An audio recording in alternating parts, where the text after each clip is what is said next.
spending to buy products online. Now, there are people who have just researched for 1 day, and there are people who have searched for 1 month on broadband. So you'll have extreme examples of how much time people are spending, and that's why, again, going back to Sanchit's point, that you need to be always on, because there'll be some customers who are always looking for information for your brand and services. This again talks about how influential and how powerful is search before people decide to buy the product online. They will spend considerable amount of their time in researching online. Going on to the third one, which is how effective is search for branding, or is it just good for tactical promotions? So I'm going to just share with you distribution of attention. So this tells you how eyeballs of the users move when they see a search page. So when you look at the search page, in the first 2 seconds, the most attention of your eyes will be on the left-hand side, on top. And what happens in next 8 seconds is the attention goes slightly lower and attention goes to the right-hand side. So this is how eyeballs are tracked when people are searching for some information. So that's the reason why you need to be on the top position on the paid and sponsored ads.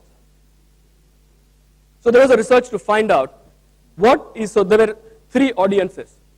First audience was all those who saw the ad only in offline. That was one segment of users. The second segment of users who saw the ads offline and who searched for the product.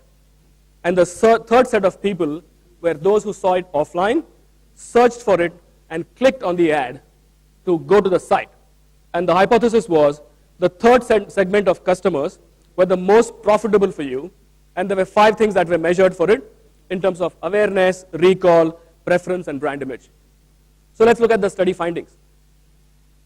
What you will notice is for all 5 metrics, the best results are shown when your ad is on the top sponsored and top position. So the best audience for you is those who see your ad offline, those who search for it, and those who go to your site. They are the most profitable segment of customers. And what was found was the frequency of ads. You need at least 3 exposures before people start converting. So the optimum opportunities should be at least 3 times for people to see your ad before they actually start responding to your campaigns. And let's see how clients in the region in Southeast Asia are using this. Let's look at this. Users are searching for the keyword L'Oreal, and there is an ad for L'Oreal. So this is how a great example of how clients in the region are using search. The second one is about talking about generic keywords, which is skin whitening, or fairness, or good skin. So this is what is called category or generic keywords. And the last one is quite surprising, which was diamond. And client couldn't figure out they said we are not selling diamonds, but one of the promotions for L'Oreal at that time was to say that if you bought a L'Oreal product at that time in Malaysia, there was a chance for you to win a diamond. So if you have any contest which has a car or a mobile phone as a prize, we recommend that you use that brand name as a search campaign because people are searching for it all the time. So that leads to an hypothesis that people who search are totally different from people who do not search. And that's the hypothesis. So let's take a look at how people are different, how people who search are different from those who do not search.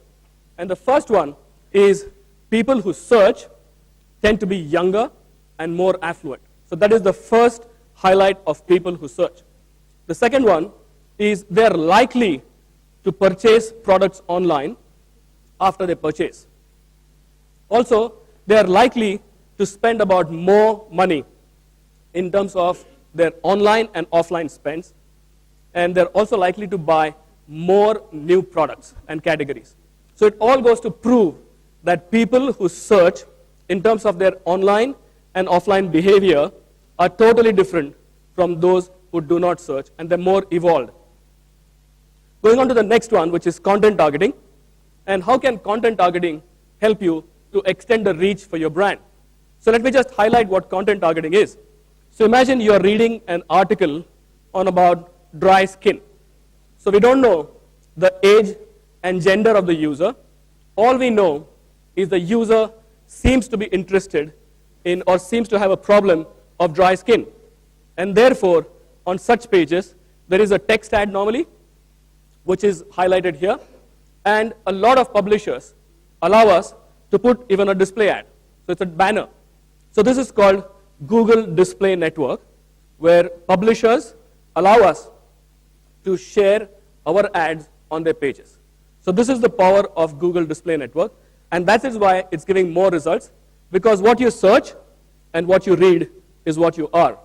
And a lot of times, I have argument with Sanchit on this, and initially Sanchit used to have a lot of resistance on this, and he felt that I was against demographic targeting simply because I've reached the last age bracket, and I miss out on all the exciting campaigns.